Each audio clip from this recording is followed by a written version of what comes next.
Hey guys, welcome to story time. So, I'll wait and see if anybody gets on. One person?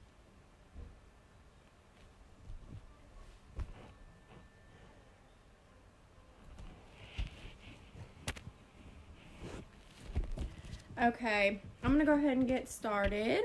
The first book I'm gonna read is called Silly Goose's Big Story.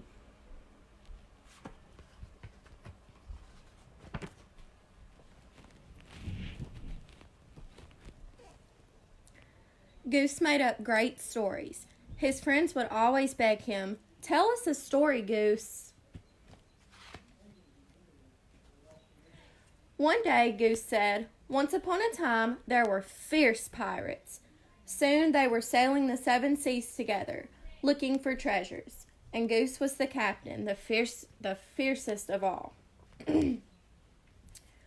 Another day, Goose said, "Once upon a time, there were scary dinosaurs. Soon they were roaming all Earth together, hunting and growling. And naturally, Goose was the T-Rex, the scariest of all."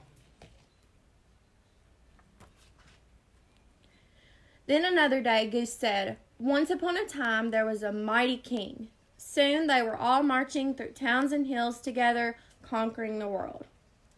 And who got to play the king, the mightiest of all? Why, Goose, of course."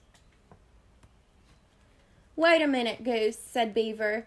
"You always play the hero. Why can't we take turns?" "Yeah," said Porcupine. "I'd like to be the hero sometime." "Me too," said Squirrel. "No way," said Goose. "I always play the hero. Come on, keep marching." "That's selfish," said his friends, but Goose wouldn't give in. "They are my stories, so I'm the hero," he insisted. They were so busy arguing they didn't notice that someone was listening. Suddenly, a big wolf shouted, "Hello, lunch!" They all screamed and ran, but poor Goose tripped on his royal cape. Wolf scooped him up in an instant. "So, you're the hero, huh?" Wolf chuckled. "More like a hero sandwich to me." Goose was in big trouble. He had to think fast. Finally, he had an idea. "Mr. Wolf," Goose said, "I'm glad I found you. You're in great danger." "Is that so?" Wolf laughed. "How?" "Well, I'll tell you."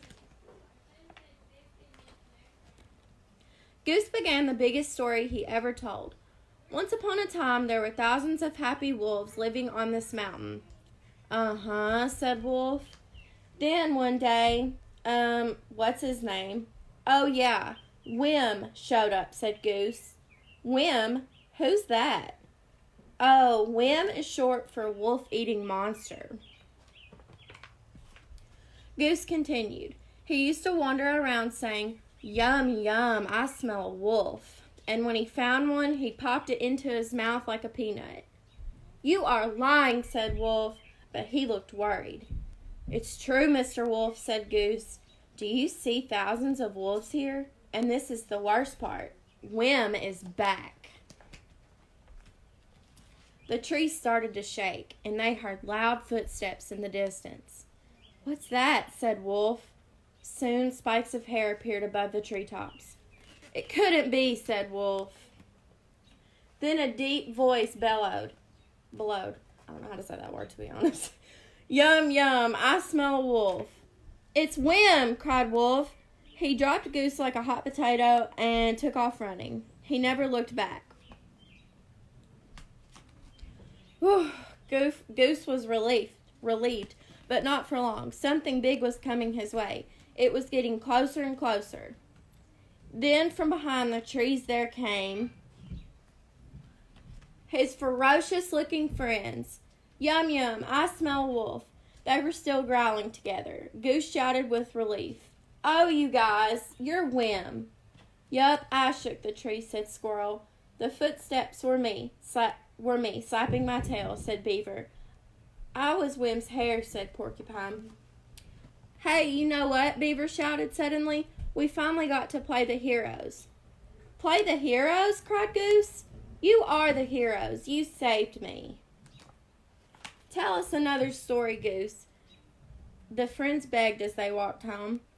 Okay, I've got a good one, said Goose. Once upon a time, there was a silly goose who had the 3 greatest friends in the whole wide world. The end.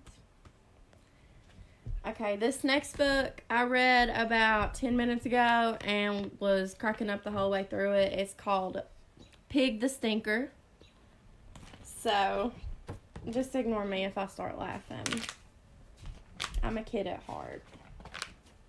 Okay. Pig was a pug, and I'm sorry to say his personal hygiene was far from okay. Pig liked to get dirty. He was frankly rank. His paws could be frightful. His fur often stank. He wasn't offended by odor or smell, and if you weren't careful, he'd smell you as well. He played with all kinds of unspeakable muck and do things to make you scream. Don't do that, yuck! He leaked out a stench that could not be forgotten. He reeked. He was rancid. In short, he was rotten. So bath time was called. You stinky old mutt, you need a good clean from your ears to your butt.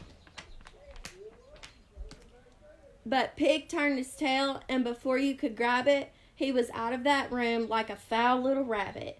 They chased him, but Pig had a devious knack for ducking and weaving and doubling back. And once he had lost them, he used a small toy to block up the pipes, and he hooted with joy. By the time they had found him, Pig boogied with glee. You won't get your soapy old water on me. They watched as Pig loaded. They watched as Pig crowded. They watched as Pig's plan made the bathroom explode. These days, it's different, I'm happy to say. If you tell Pig it's bath time, he won't disobey. But although you can wash him with soap, cloth, and towel, there's no getting around it. Pig is just foul. Okay, well, I hope y'all enjoyed that book as much as me. Alright, well, that's it. That's all I got. I hope y'all enjoyed those 2 books.